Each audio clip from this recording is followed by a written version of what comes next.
Morning, everyone. Thank you for joining us here today as we launch Gallup's Global State of the Workplace. I was thinking this morning, how does a human being spend a lifetime?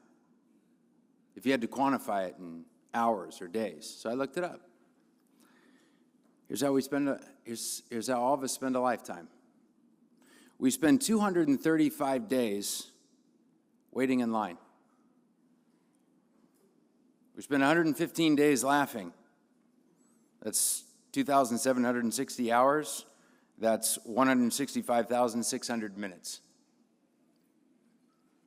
If you only take primary and secondary school, we spend 334 days in a classroom, not including studying. Romance, we spend 395 days on. Things like Valentine's Day.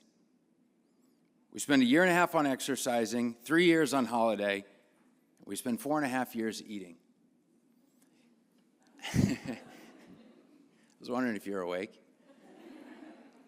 If you add all of that time together, it's 10 years of a human being's lifetime in a row.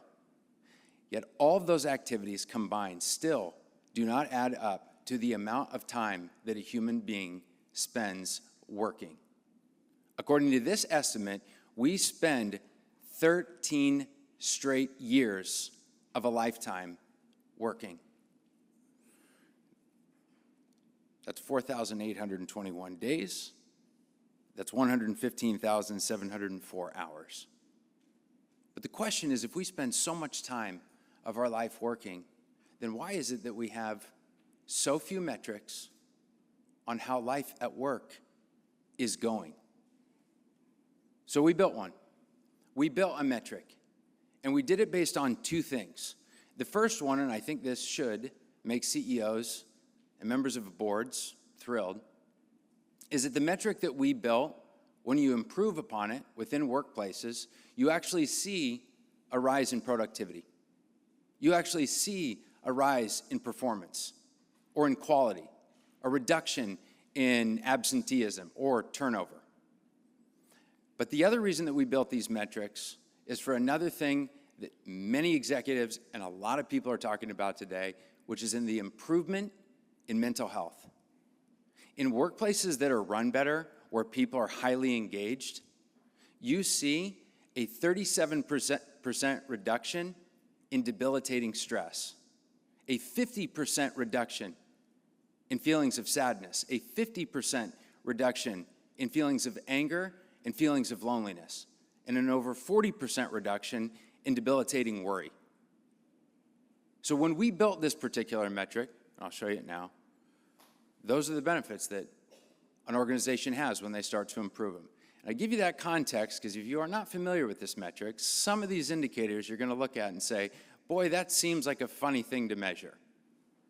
But again, the reason we did it and the reason we discovered these things is because of their statistical relationships with the outcomes that I just measured. Here's what it looks like. These 12 items, we go around, here's the first one, and ask people about in workplaces all over the world. In 100 countries, we do face-to-face interviews. In another 50, we do phone questions. And the first one is asking people if they know what is expected of them at work. Now, if you're an executive, you might think, what an anodyne question to ask. Of course, everyone knows what it is that's expected of them at work. Well, pose it to your workplace. Because less than half fully know what's expected of them when they show up to the office every single day. Think about that. Think about if we just fix that metric, what it would not only do for productivity, but the mental health of our colleagues. Because it's frustrating when you don't necessarily know what's expected of you every single day. The second one, and again on point about mental health, of all the things that we measure, you know what contributes most to stress in the workplace? Is this frustration about having the materials and equipment you need to do your job effectively. There's an idea maybe popularized by the Boomtown Rats in 1979 that I don't like Mondays. But the truth is that Mondays aren't bad because of work, because humanity actually enjoys work. In fact, we actually asked all of humanity, and 80% of people said, I enjoy work. That means teachers like to teach. That means healthcare practitioners like to help heal people. Police officers, many like to protect us. But at the end of the day, something is causing misery, but it is not the work. It's the workplace. And when people don't have the materials they need to do their job effectively, it's the single biggest cause of unnecessary stress that exists in a workplace. The other 12 items that we ask, again, by the way, in that Q2, I have the materials and equipment I need. Only 40% around the world strongly agree that they have what they need to do their job effectively. The third one, the opportunity to do what they do best, that's now 1/3 of the world that says they have that opportunity.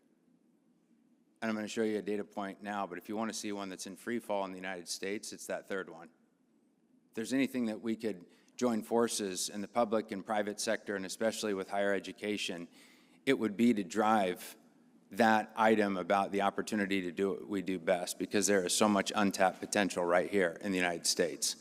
But I draw your attention to Q10, I have a best friend at work. It's probably, of all the things that Gallup has ever studied in countries all over the world, the most controversial one is probably, I have a best friend at work. Now, some, oddly enough, go, why would that be controversial? Well, interestingly enough, executives say that your social life stops the day that you walk into this particular building. But interestingly enough, and this isn't just Gallup, studies over studies show that people join companies, but why do they stay? They stay because of the people they work with. You've heard the thing that they quit a manager, but they stay for their best friend at work. And that's important. Danny Kahneman actually said, my closest definition to engagement, or excuse me, to well-being at work is engagement. And he actually invoked Gallup's Q10 and said, they even ask if you have a best friend, and that's a good thing. So this is what we pose to the entire world, these 12 questions, to understand how life at work is going. And here are the results.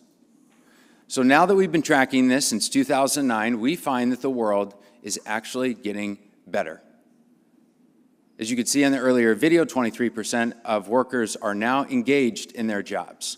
That said, in absolute terms, that still means that almost 80% are not, and we have a long way to go in fixing the world's broken workplace. But if there's one thing that you should take away from this year's report, and it says it's very concerned, and we just updated this information in Q1 of this year, it's where the United States sits today. Because the United States has always led the world when it comes to engagement, and it was making tremendous gains all the way up until 2020, and now since 2020 has dropped 6 points. Each point that you see on there represents approximately 1.5 million American workers.